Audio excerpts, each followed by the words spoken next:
Shabbat shalom à tous. Ce Shabbat, nous changeons de livre.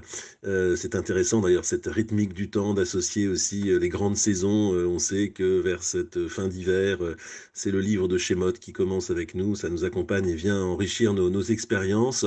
On change de livre et on change totalement d'ambiance, on change de dimension.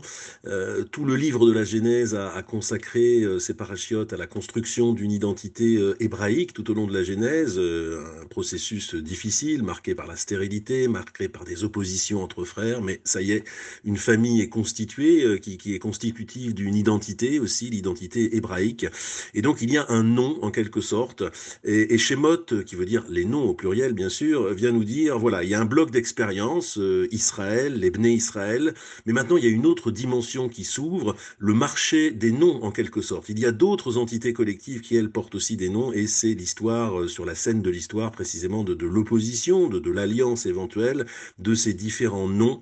Autrement dit, Shemot est le livre du politique. Après les problématiques interpersonnelles et familiales de la Genèse, on est ici dans le temps du politique, et j'aimerais voir avec vous cette semaine trois dimensions d'importance de ces noms, justement, de ces Shemot, de ce Shem, de ce nom. Une fonction politique, une fonction identitaire et une fonction métaphysique.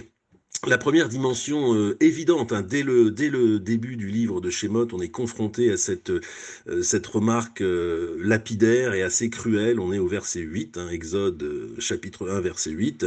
Vayakom Melech Hadash, il se leva un roi nouveau al Mitzrayim sur l'Égypte, Asher Loyada et Yosef, qui ne connaissait pas Joseph. Petite notion, voilà, au passage, etc., avec des conséquences absolument dévastatrices, qui nous dit la chose suivante.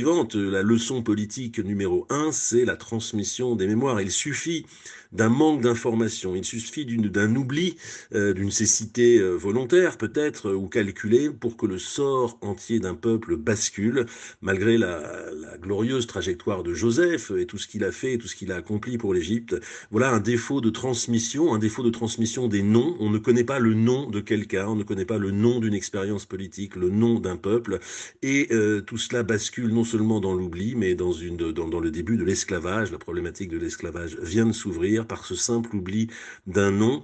Donc voilà, le nom est éminemment politique parce qu'il porte la transmission des mémoires et donc d'expériences collectives. Et on le sait très bien dans le judaïsme, la fonction politique du rite, on le sait pour la mémoire de la Shoah par exemple, mais aussi pour de nombreuses autres expériences, combien il est important de garder la fixité, la rigidité d'une certaine manière des noms, parce que ça donne un fil directeur dans le temps qui passe. Donc c'est la fonction politique extrêmement importante de savoir garder les noms. Alors le nom a aussi une fonction proche de la première d'ailleurs, mais peut-être plus intime, plus intimiste. Le nom est marqueur d'identité et il est important de garder les noms pour cette raison. Le verset 15, hein, toujours dans ce premier chapitre, nous dit Vayomer Melech Mitzrayim, le roi d'Égypte, dit au Mialdot Aivriot, il s'adressa aux sages-femmes hébreux, Asher Shamachat Shifra, Veshem, pardon, Ashenit Pua, dont le nom de la première était Shifra et le nom de la deuxième était Pua. On pourrait s'étonner de cette mention quand même qui rentre très bien dans le détail, connaître les noms des deux sages-femmes. Eh bien c'est absolument en fait essentiel parce que le Midrash pose cette question de savoir comment les Hébreux, sous la dureté de l'esclavage, ont pu garder leur identité.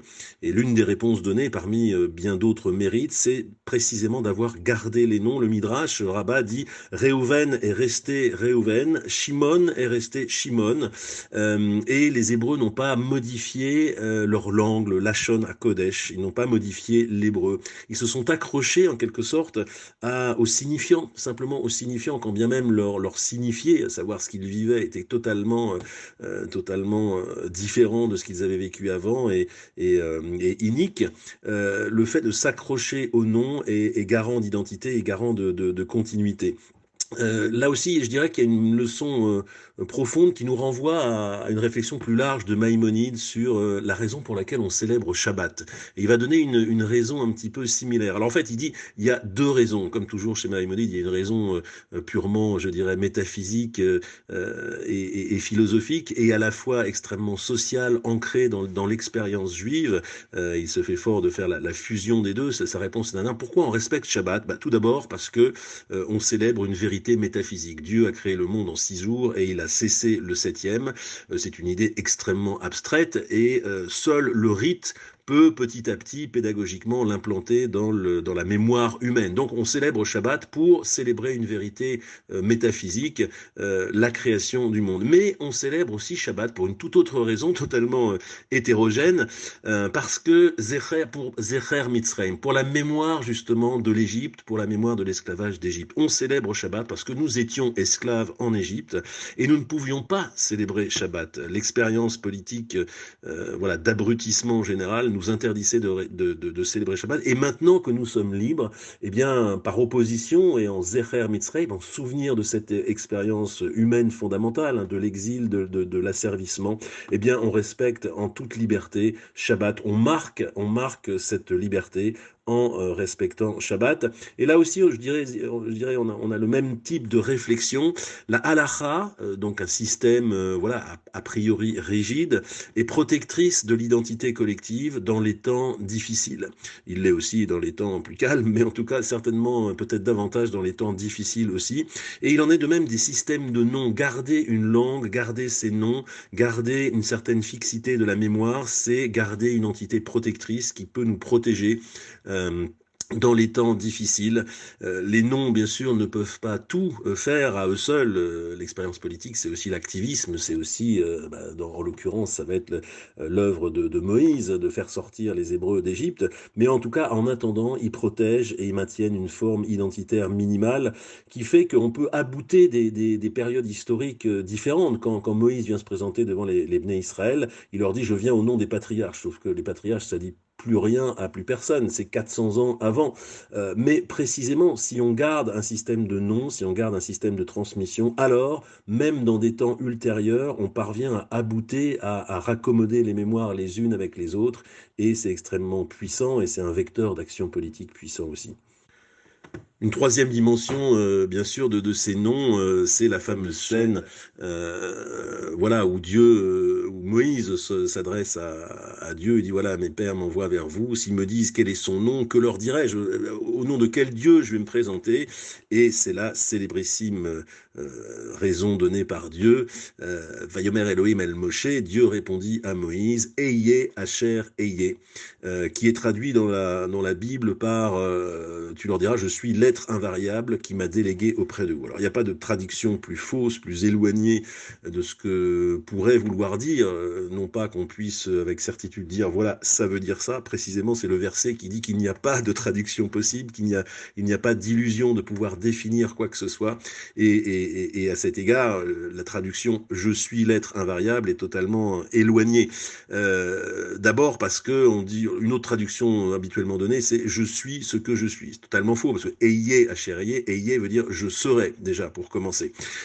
Donc c'est pas « je suis ce que je suis », éventuellement c'est « je serai ce que je serai ».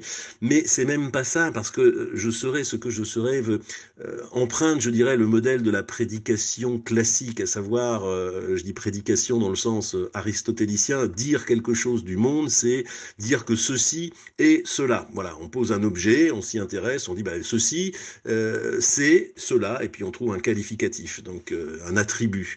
On attribue quelque chose à un objet qu'on élit en objet de réflexion, etc. Et bien justement, Dieu ne fonctionne absolument pas sur ce modèle. Dieu n'est pas un objet qu'on pourrait cibler par la pensée pour dire ensuite de lui qu'il est ceci ou cela et qu'il est aussi cela, quand bien même on multipliera les adjectifs, on fait totalement fausse route.